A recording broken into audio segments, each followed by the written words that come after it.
कार्तिकेय के वाहन मयूर पर गजानन के सवार होते ही वे संकट में पड़ जाते हैं, किंतु कार्तिकेय उन्हें रक्षित कर लेते हैं। उधर सिंदूरा, जिसे गजानन के हाथों मृत्यु का शाप मिला होता है, अब वो गजानन के वध के लिए विस्मयी जिह्वा को कैलाश भेजता है।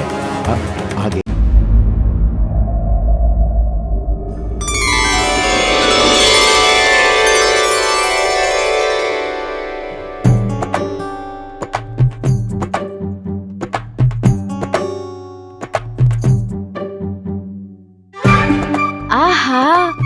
इतना सारा भोजन। पुत्र, पूर्व में तुम्हें अपने हाथों से भोजन कराने का अवसर ही नहीं मिला। मैं तुम पर अपना स्नेह न्यौछावर कर पाती, उसके पूर्व ही तुम्हें जाना पड़ गया। किंतु आज मैंने तुम्हारे सभी प्रिय व्यंजन बनाए हैं और आज तुम्हें अपने हाथों से खिलाऊंगी। पुत्र कार्तिकेय, मुझे कुछ आवश्यक कार्य करने हैं। उस समय में तुम अपने अनुज गजानन का ध्यान रखना। मुझे क्षमा कर दीजिए माता। मैं तो यही मान बैठा था कि आपका ध्यान केवल गजानन पर ही केंद्रित है, किंतु मैं तो ये कल्पना भी नहीं कर पाया कि आप इस समय यही थी, इस रसोई में मेरे लिए ये भांति भांति के व्यंजनों का भोज तैयार कर रही थी। कोई बात नहीं पुत्र, मुझे तनिक भी बुरा नहीं लगा, किंतु अब और बातें नहीं। आओ, अब भोजन करो। मुझे तो माँ ने भोजन के लिए कहा ही नहीं।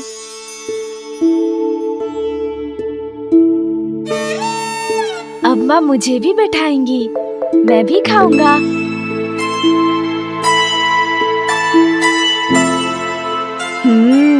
अवश्य ये भोजन मेरे लिए होगा। पुनः भैया को ही दे दिया। माँ कब कहेंगी मुझे भोजन के लिए? मैं तो कब से खड़ा हूँ, फिर भी माँ मुझे पूछ ही नहीं रही।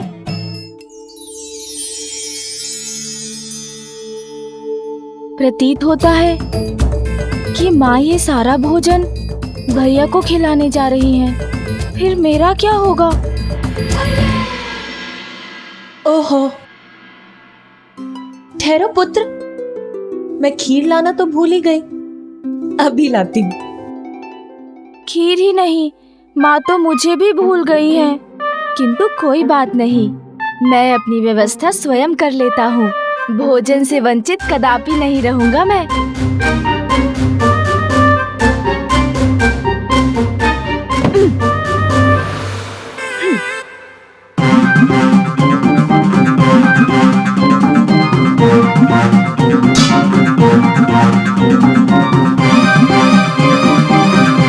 भैया, अब मैं भी आपके साथ भोजन करूंगा।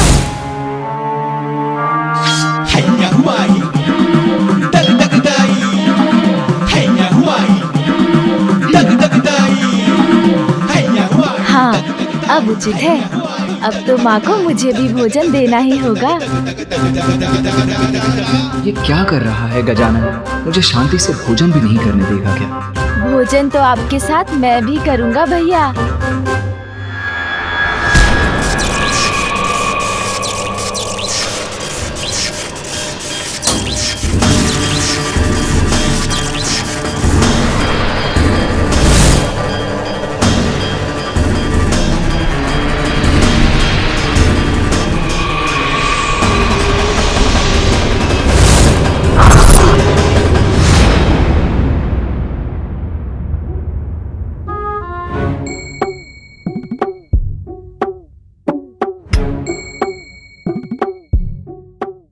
पुत्र, तुम ये थाल लेकर क्यों बैठ गए यहाँ? माँ, जैसे भैया भोजन करेंगे मैं भी तो करूँगा। ये सभी व्यंजन मुझे भी तो बहुत भाएंगे। हम दोनों भ्राता मिलकर भोजन करेंगे, कितना आनंद आएगा ना। नहीं पुत्र, तुम इस भोजन में से कुछ भी ग्रहण नहीं कर सकते। अभी तुम्हारा अन्नप्राशन संस्कार नहीं हुआ है। किंतु माँ, मुझे भी बहुत भूख लगी है। तो इतने सारे फल है ना यहाँ, जितना मन करे खा लो। फल तो समाप्त भी हो गए माँ। अच्छा, फल समाप्त हो गए क्या? अच्छा चलो, मैं तुम्हें कुछ ऐसा देती हूँ जो स्वादिष्ट भी है और तुम्हारे स्वास्थ्य के लिए बहुत अच्छा है।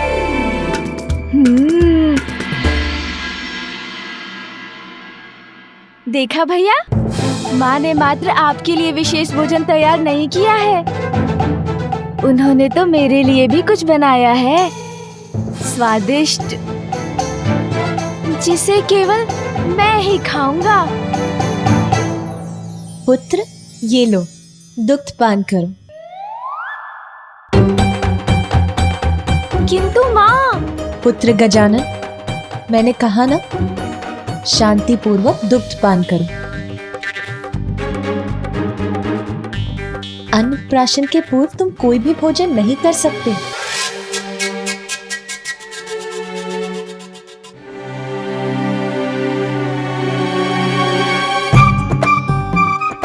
कोई मुझसे स्नेह नहीं करता, सभी मात्र बड़े भैया से स्नेह करते हैं। मैं कौन हूँ? विशेष तो वो है ना, प्रथम पुत्र जो है माँ और पिताश्री के।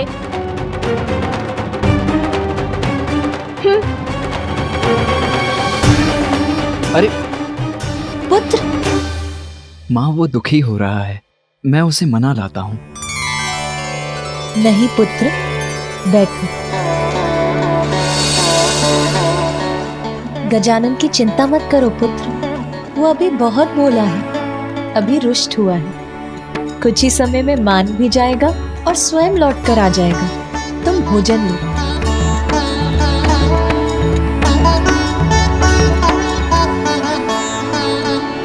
भैया को मिलेगा इतना स्वादिष्ट भोजन और मुझे बस इस स्वादीन दुग्ध से संतुष्ट रहना होगा।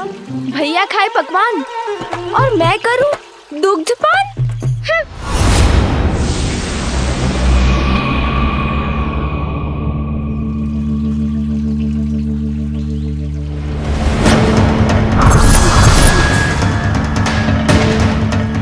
मेरा भयंकर रूप देखकर तो ये बालक भयभीत होकर भाग जाएगा।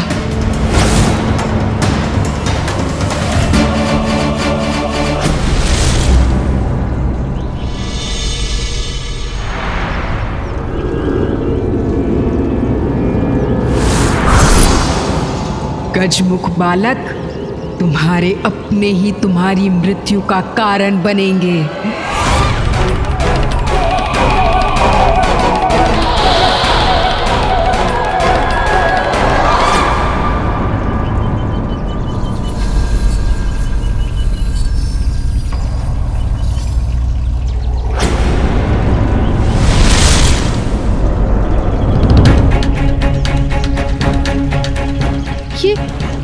ये बालक कहाँ चला गया? इतने कम समय में कहाँ जा सकता है ये?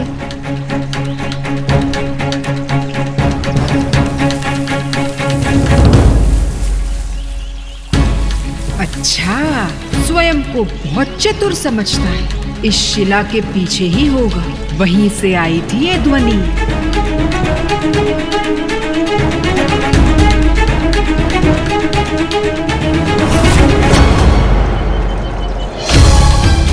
ये बालक अदृश्य कहाँ हो गया?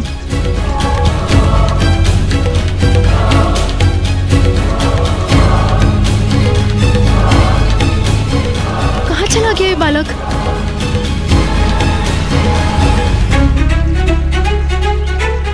पकड़ लिया।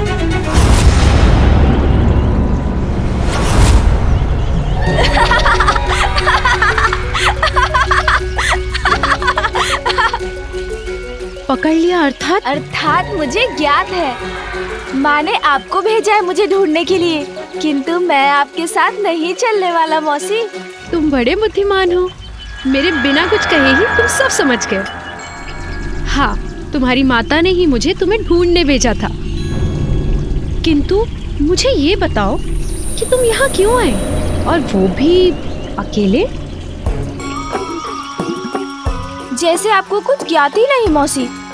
माँ ने मुझे भोजन देने से मना कर दिया।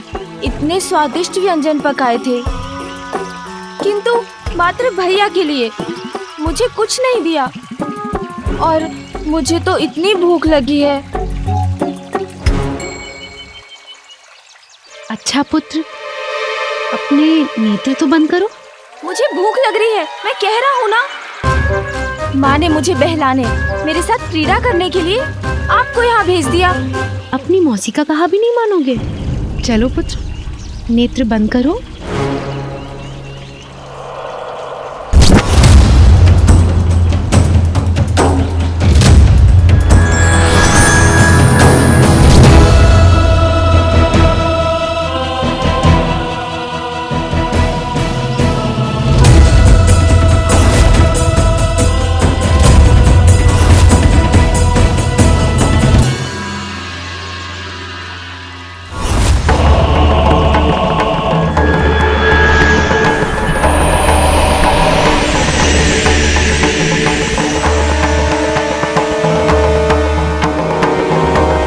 अब अपने नेत्र खोलो पुत्र। भोजन।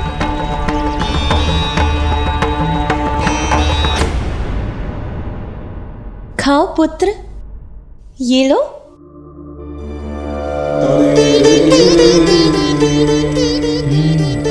अत्यंत स्वादिष्ट भोजन है माँ।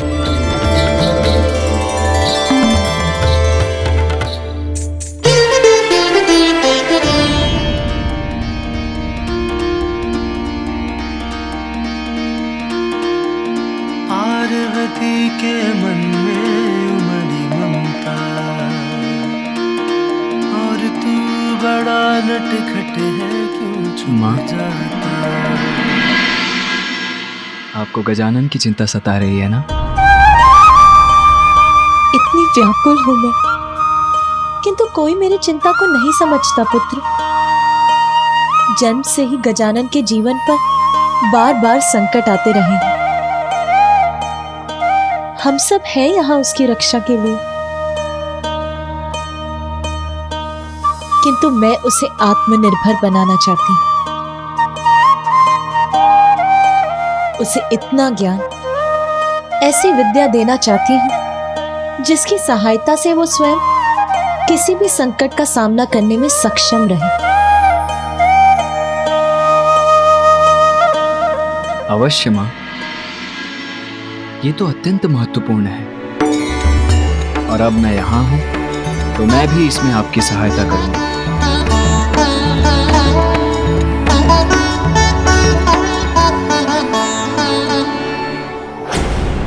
ये लो, ये खा लो।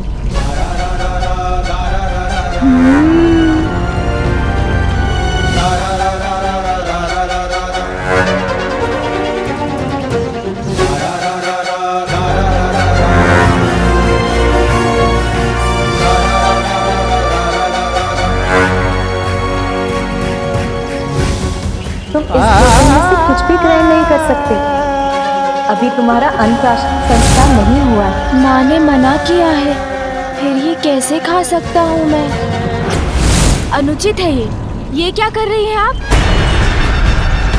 क्या इसे ज्ञात हो गया है कि मैंने इसके भोजन में विष घोल दिया है? आपका दिया हुआ ये भोजन कदापि नहीं खा सकता मैं, और कारण तो आपको भी ज्ञात है। मेरा अन्नप्राशन संस्कार अभी नहीं हुआ है। मैं तो मात्र अभी इस दुग्ध का पान कर सकता हूँ जो मुझे मेरी माँ ने दिया है। मैं तो मात्र अभी इस दुग्ध का पान कर सकता हूँ जो मुझे मेरी माँ ने दिया है, किंतु मुझे तो दुग्ध तनिक भी नहीं भाता। बस इतनी सी बात। पुत्र, वैसे दुग्ध पीना तुम्हारी जया मौसी को भी पसंद नहीं है, परंतु मेरे पास कुछ ऐसा है जिसे दुग्ध में मिला दो तो दुग्ध बड़ा ही मीठा और स्वादिष्ट हो जाता है। फिर इसे पीने में बड़ा ही आनंद आता है। मीठा और स्वादिष्ट? तो तुम ऐसे मीठे और स्वादिष्ट दुग्ध का पान करना चाहोगे पुत्र? हाँ।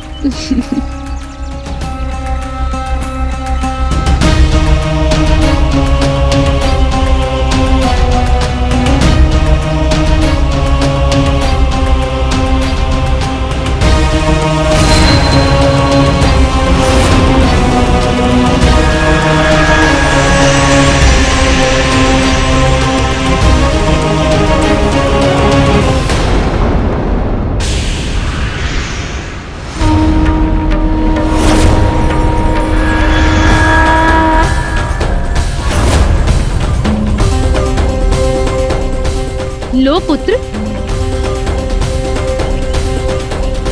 अब ये और मीठा और स्वादिष्ट हो गया है। अब तुम इसका पान कर सकते हो। लो।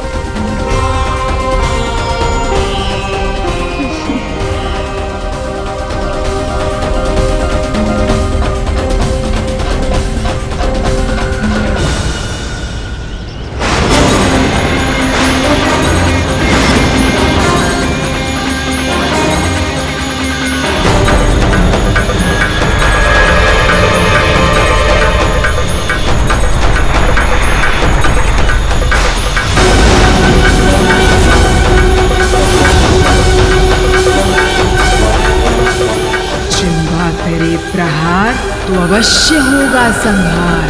दुग्ध नहीं, अपनी मृत्यु का ही पान कर रहे हो तुम बालक।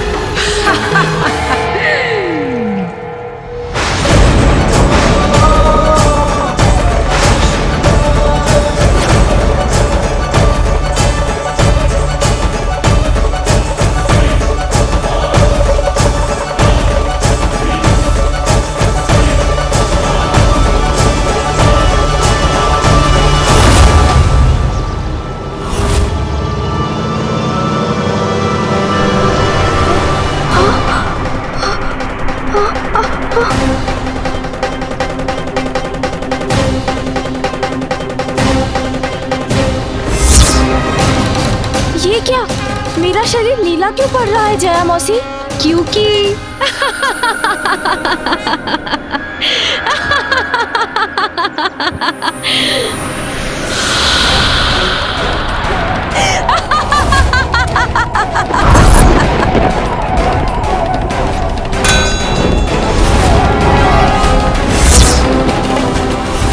कालकूट हलाहल विष का ग्रहण किया है तुमने मूर्ख बालक। अब तुम्हारी रक्षा मुझसे कोई नहीं कर सकता। जिह्वा करे प्रहार तो होता है संहार।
जो स्वयं अविनाशी है, जो जीवन मरण से परे है, जिनका नाश असंभव है, वो विश्वेश्वर महादेव फिर जिस सर्वनाशी कालकूट हलाहल विष के प्रभाव से मुक्त नहीं, जिसे अपने कंठ में धारण करने के कारण नीलकंठ कहलाते हैं, उस अत्यंत घातक विष के प्रभाव से इतनी सहजता से मुक्त हो गया मेरा पुत्र गजानन।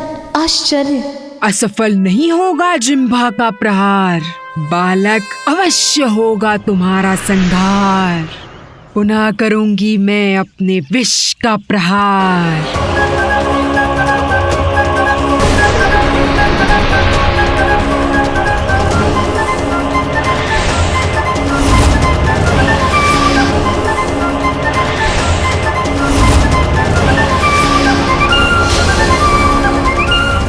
मुक्ति नहीं पाओगे तुम मेरी प्रचंड शक्ति से। दोनों हाथों से दबाऊंगी तुम्हारा कंठ और करूंगी तुम्हारा अंत। इस राक्षसी रूपी संकट से अभी मुक्त नहीं हुआ है गजानन। तुम्हारा काल विकराल रूप धर के तुम्हारे समक्ष खड़ा है मूर्ख बालक।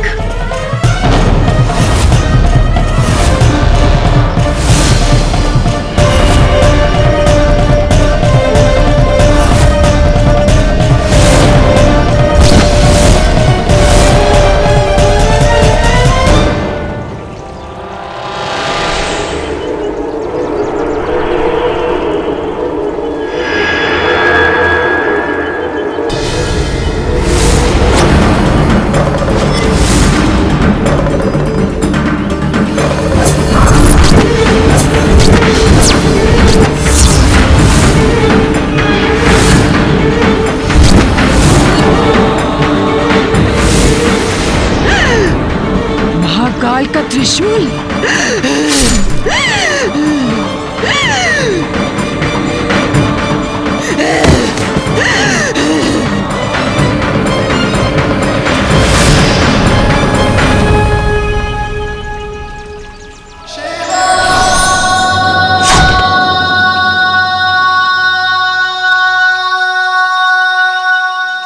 अंत हो गया इस दुष्ट का, किंतु इस घटना से एक प्रश्न उत्पन्न हुआ है मेरे मन में। किस दिव्य शक्ति का रूप है मेरे पुत्र गजानन का जीवन, और क्या है उसके जन्म का प्रयोजन?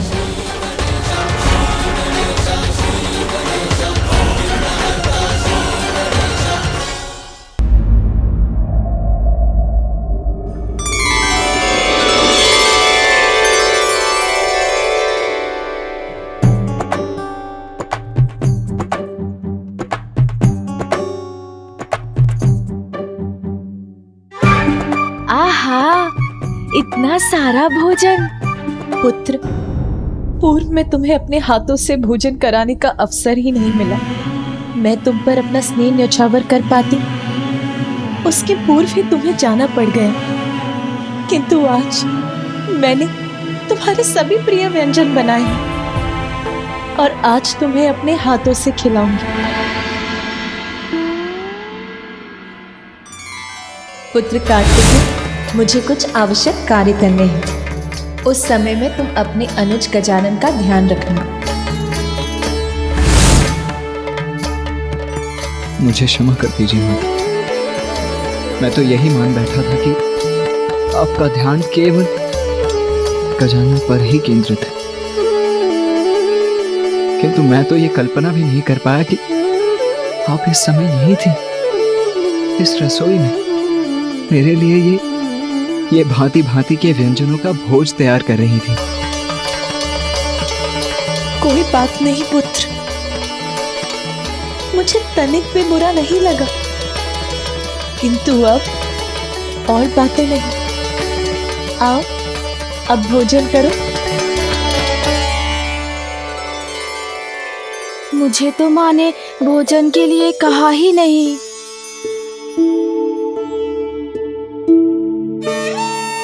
अब माँ मुझे भी बैठाएंगी, मैं भी खाऊंगा।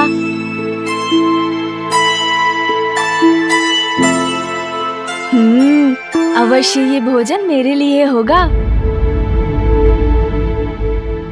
पुनः भैया को ही दे दिया। माँ कब कहेंगी मुझे भोजन के लिए? मैं तो कब से खड़ा हूँ, फिर भी माँ मुझे पूछ ही नहीं रही।